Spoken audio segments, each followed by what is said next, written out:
बाद समझ में आया था कि हम लोग दोनों बहुत ज़्यादा प्रश्न कर रहे थे कि चिंता क्यों है और इच्छाएं जो भी हैं वो कभी ख़त्म क्यों नहीं होती हैं।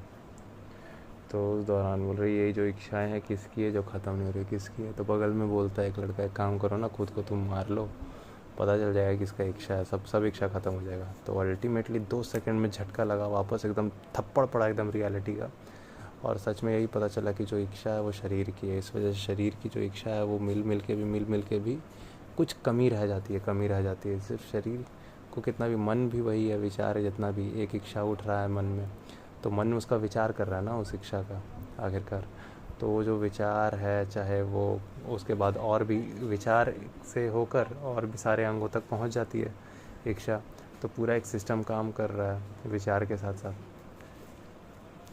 तो ये सब कहाँ हो रहा है? ये सब शरीर का काम है, विचार से लेके अंगों का उत्तेजना सब कुछ शरीर का काम है।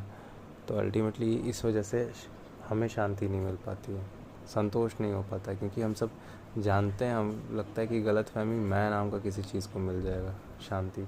मैं नाम का कोई चीज़ नहीं है तो फिर कैसे होगा? जब तुम जान जाते हो ये बात कि मैं नाम की कोई चीज़ नहीं है तो फिर कैसे होगा शांति? तो फिर पता चल जाता है, ओह अच्छा, ये बेवजह का ये जो इससे जो ये है ना उम्मीद लगाना, वो फालतू बात है।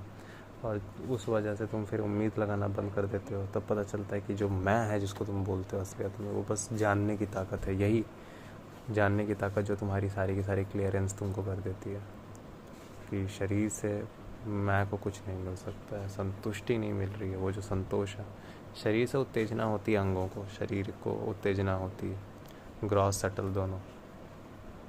ठीक है, ग्रॉस सटल बॉडी, सूक्ष्म स्थूल बॉडी को मिल जाती है उत्तेजना, लेकिन नहीं, उससे शांति नहीं मिलती है और उससे उम्मीद लगाए रखते हैं हम लोग सब बेवकूफ़ी में।